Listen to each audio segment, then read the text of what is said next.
আসসালামু আলাইকুম। আশা করছি তোমরা সবাই ভালো আছো।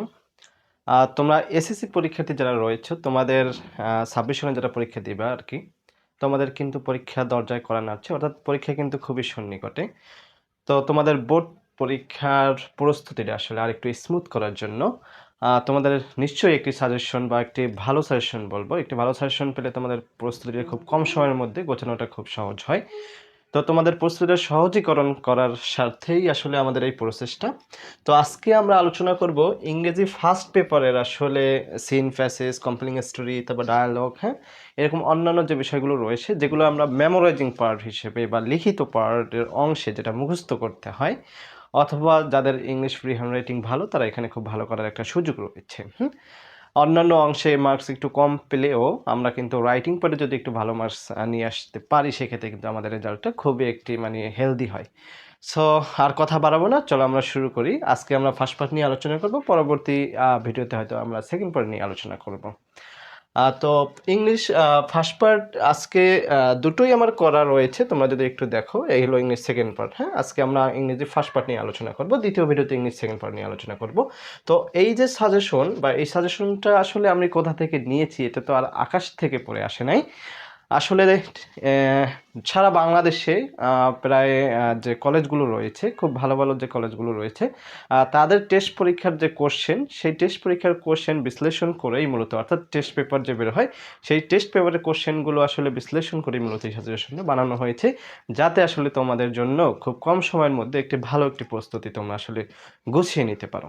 এখানে খুব গুরুত্বপূর্ণ যেগুলো আসার সম্ভাবনা খুব রয়েছে, আশা করছি এগুলোর মধ্য থেকেই তোমরা 99% কমন পেয়ে যাবা, এবং শতভাগ কমন আসতে পারে যদি তোমাদের আসলে ভাগ্য ভালো হয়। সো চলো আমরা আলোচনা করি। আজকে আমাদের রয়েছে ইংলিশ ফার্স্ট পেপারের প্রথমে যদি আমরা আসি সিন প্যাসেজ।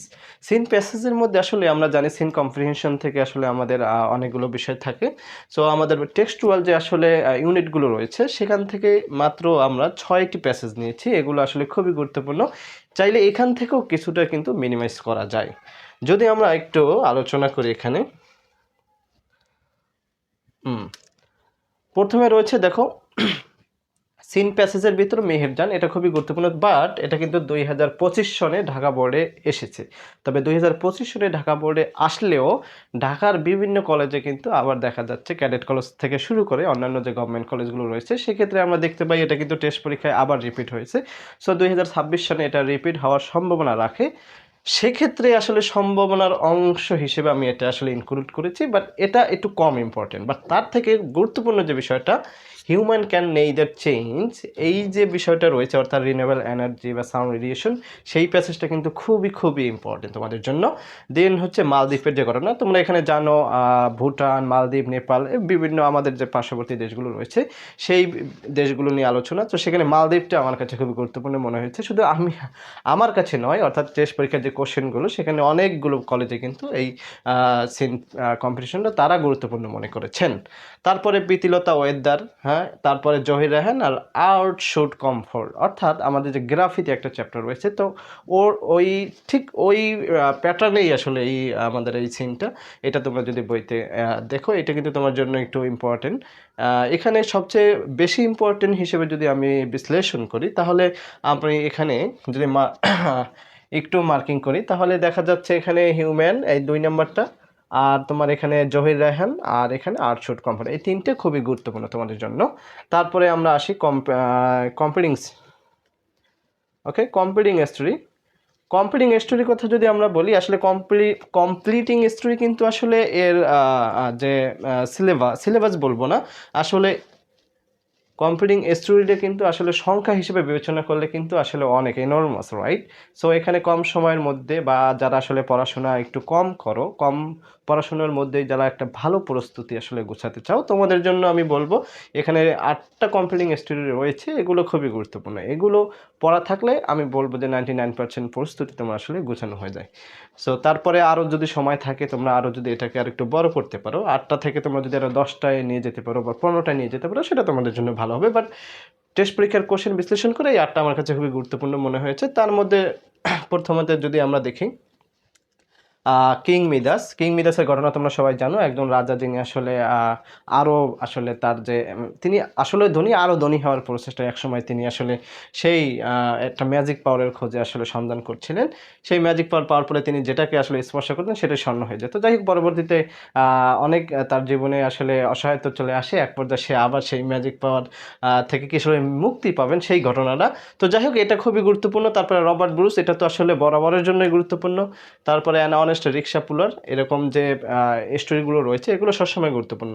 আর এই যেগুলো রয়েছে আমি আগেই বলছি, আবার রিপিট করছি, এটা কিন্তু আমাদের 2025 সনে যে টেস্ট পরীক্ষা হয়ে গেছে বিভিন্ন কলেজগুলোতে, সেই পরীক্ষার প্রশ্ন বিশ্লেষণের আলোকে আসলে আমাদের এই সাজেশনটা তৈরি করা।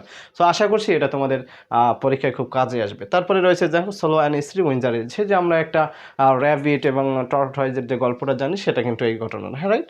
তারপরে থার্স্টি ক্রো, তারপরে কানিং মানকি, তারপর শেখ সাদি অ্যান্ড অনেস্ট উডকাটার। তার মানে এই কম্পিটিং স্টোরি এখানে যে আটটাগুলো রয়েছে একটাও কিন্তু তুমি মিস করতে পারবা না।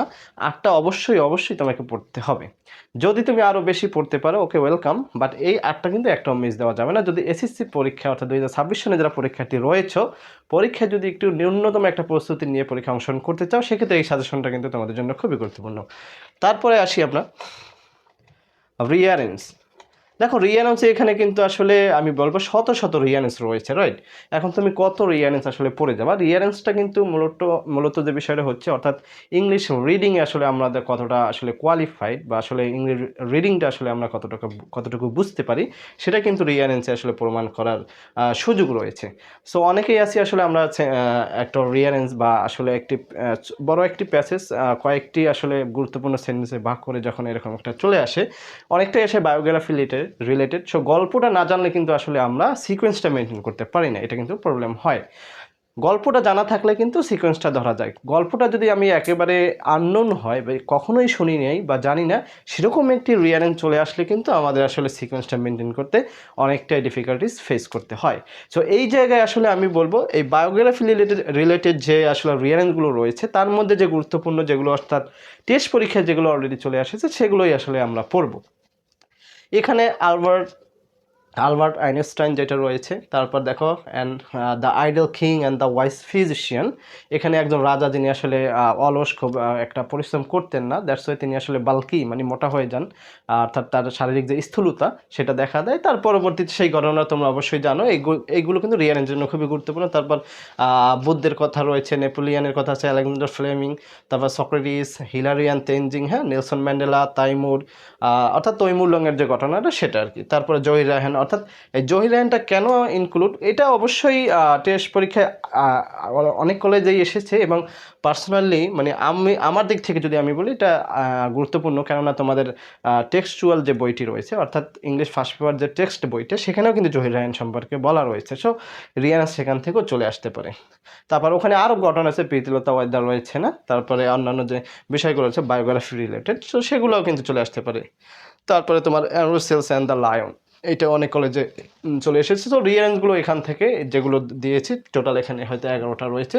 এই 11টা রিয়ারেন্স পড়লে আই থিঙ্ক আমি মনে করি এনাফ। তারপরে যদি তুমি আরও বেশি পড়তে পারো সেটা অবশ্যই তোমাদের জন্য শুভকর হবে। তারপরে দেখো ডায়ালগ। তো ডায়ালগ আসলে বিষয়টা কি, ডায়ালগটা আসলে পড়ে গেলে হয়তো তোমার টাইম সেভ হবে, বাট ডায়ালগটা কিন্তু যারা ইংলিশ রাইটিং অর্থাৎ ফ্রি হ্যান্ড রাইটিংয়ে যারা ভালো, তারা যে কোনো ধরনের ডায়ালগ চলে আসুক তোমাদের জন্য এটা আসলে খুব একটা বেগ পেতে হবে না। কিন্তু যারা আসলে ইংলিশ রাইটিংয়ে একটু উইকনেস তোমাদের রয়েছে বা অনেকটাই উইকনেস রয়েছে, একটি অপরিচিত একটি ডায়ালগ চলে আসলে কিন্তু তোমাদের জন্য আসলে পরীক্ষার হলে খুব একটা সমস্যার সম্মুখীন হতে পারে। তো সেই সম্মুখীন যদি না হতে চাও, তাহলে আমি মনে করবো ডায়লগগুলো যদি তুমি একটু মুখস্থ করে দাও, সেক্ষেত্রে তোমার একই সাথে সময় যে একটা বিষয়, অর্থাৎ সময় ম্যানেজমেন্টের আমার একটা বিষয় থাকে পরীক্ষার হলে, তো তোমার সময়টা বেঁচে যাবে আসলে যদি মুখস্থ করে যাও। আর এমনিতে যদি ফ্রি হ্যান্ড রাইটিং ভালো থাকে, যে কোনো ধরনের টপিক দেখ তোমার সেখান থেকে 10 থেকে 20 লাইন লেখা আমি মনে করি কারোর জন্য খুব একটা কঠিনতম বিষয় হবে না। তো তারপরেও আমি বলবো অ্যাভারেজ যারা স্টুডেন্ট রয়েছে তোমরা মুখস্থ করে যাবা। এখানে দেখো ডায়ালগ আমি মোট 7টা ডায়লগ এখানে আর কি সর্বমোট ইনক্লুড করা হয়েছে। অবশ্যই টেস্ট পরীক্ষার কোশ্চেন বিবেচনা, হ্যাঁ, টেস্ট পরীক্ষার কোশ্চেনের আলোকে এগুলো নেওয়া হয়েছে। সো এগুলো খুবই গুরুত্বপূর্ণ। এর বাহিরে আমি বরাবরই বলবো যে এই সাজেশনটার বাহিরে আরও অনেক অনেক বিষয় পাবা, ডায়লগ পাবা, কম্পিউটিং স্ট্রিম পাবা, রিয়ারেন্স পাবা, এরকম অনেক বিষয়গুলো পাবা যেগুলো আসলে যদি পড়তে পারো অবশ্যই বেটার, বাট এইগুলো একটাও কিন্তু মিস করা যাবে না। তো ডায়ালগের ক্ষেত্রে আমাদের প্রথম রয়েছে reading news paper. So reading news paper সম্পর্কে কিন্তু আসলে ডায়লগ চলেই আসতে পারে। প্যারাগ্রাফের ক্ষেত্রে রিডিং নিউজ পেপার একইভাবে গুরুত্বপূর্ণ, ঠিক না? তারপরে আমার পলিউশন নিয়ে আসতে পারে, অর্থাৎ আমাদের যারা ঢাকা বোর্ডে বিশেষ করে যারা রয়েছে এনভায়রনমেন্ট পলিউশন, এটা কিন্তু চলেই আসতে পারে। তারপরে causes and remedies of road accident, road accident কারণ কি, প্রতিকার কি, হ্যাঁ, এ বিষয়ে কিন্তু কথোপকথন অর্থাৎ ডায়লগটা চলে আসতে পারে।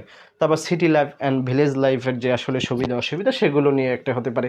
তারপর দেখা uses and abuses of mobile phone, হ্যাঁ, mobile phone, internet, artificial intelligence, এখন যে এআই নিয়ে এত কথা হচ্ছে, অর্থাৎ পঞ্চম যে শিল্প বিপ্লবের আমরা কথা বলছি, সেখানে কিন্তু এআই খুবই গুরুত্বপূর্ণ একটা বিষয় বা একটা ফ্যাক্টর। এবং একইভাবে বর্তমান সময়ে এআই নিয়ে আমরা কিন্তু সচরাচর এআই নিয়েই আসলে স্টুডেন্টরা কথা বলছে বা কাজ করছে। সো এআই একইভাবে আমাদের জন্য, অনেকের জন্য অ্যাডভান্টেজ, অনেকের জন্য ডিসঅ্যাডভান্টেজ, রাইট? সো এটা নিয়েও কিন্তু ডায়লগ চলে আসতে পারে। So mobile, internet, artificial intelligence সবগুলো কিন্তু তোমাদের জন্য আসলে খুব গুরুত্বপূর্ণ। তারপরে দেখো ডেঙ্গু ফিভার। সো ঢাকা বোর্ডে যারা রয়েছে তোমাদের জন্য ডেঙ্গু ফিভার তো অবশ্যই ডেঙ্গুর প্রকোপ কিন্তু ঢাকাতে একটু বেশিই অন্যান্য জেলার তুলনায়। সো সেক্ষেত্রে আমি বলবো ডেঙ্গু ফিভারটাও পড়ে নেওয়া ভালো। ইম্পর্টেন্স অফ লার্নিং ইংলিশ এবং computer skill. So last but not the least, এটা কিন্তু অনেকটাই গুরুত্বপূর্ণ বর্তমান সময়ের জন্য বা সবসময়ের জন্য আসলে ইংলিশ যে স্পিকিং বা ইংলিশ যে ল্যাঙ্গুয়েজ, সেই ল্যাঙ্গুয়েজের শেখার যে বিষয়টা বা শেখার গুরুত্বের যে বিষয়টা, এবং একই সাথে কম্পিউটারের যে দক্ষতা অর্জন, এই দুটো একই সাথে লিখে দিলাম। তো এখানে সব মিলিয়ে 7টা, যদিও 7টা না, যদি আমরা আরেকটু এটাকে আসলে ক্লাসিফাই করি, দেখো এখান থেকে তুমি দুটো বের করতে পারবো, রাইট? এই যে এখানে আর্টিফিশিয়াল ইন্টেলিজেন্স, তারপরে মোবাইল ফোন, ইন্টারনেট, এখানে টোটাল 3টা, তারপর এখানে আবার দুটো, তার মানে 7টা থেকে আর 10টা হয়ে যাচ্ছে। সো ডায়লগগুলো আসলে তোমরা অবশ্যই এই যে 10টি বা এই যে 7টি রয়েছে এগুলো অবশ্যই দেখবা। পাশাপাশি অন্যান্য ডায়লগগুলোর একটু তোমার কথা বলার যে আসলে ওই এরিয়াটা, অর্থাৎ যেই বিষয়টা আসলে ডায়লগের যে টপিক, সেই টপিক রিলেটেড কিছু বিষয় আসলে জেনে নেওয়া ভালো। নইলে অবশ্যই নতুন ওই বিষয়ে কথা বলাটা একটু কঠিন হয়ে যায়। তো ডায়লগে যদি ভালো করতে চাও, এবং আসলে কম্পিউটিং স্টোরি বা প্যাসেজ, তারপর ডায়লগ, হ্যাঁ, রিয়ারেন্স, এগুলো একেবারে যদি কমন না পড়ে, তাহলে কি পরীক্ষার হলে কি তুমি আসলে অ্যান্সার না করে চলে আসবা? মোটেই না।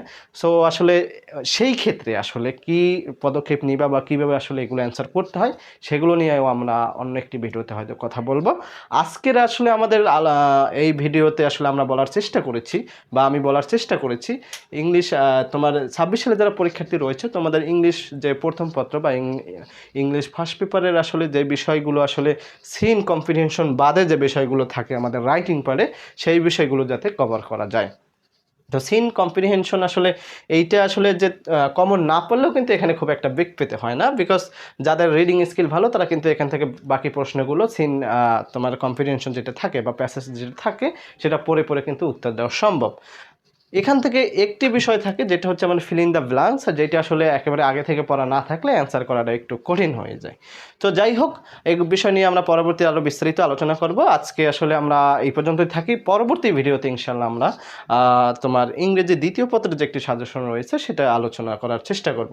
সো এইটা তোমরা স্ক্রিনশট দিয়ে রাখতে পারো, অথবা হতে পারে তোমরা আমাকে যদি ইনবক্সে তোমাদের দরকার হয় তাহলে আমি তোমাদেরকে ড্রাইভ লিঙ্কটা পাঠিয়ে দিতে পারি, বা যদি কমেন্ট করো সেক্ষেত্রেও কিন্তু আমরা ড্রাইভ লিঙ্কটা দিয়ে দিতে পারি। সো আজকে এই পর্যন্তই।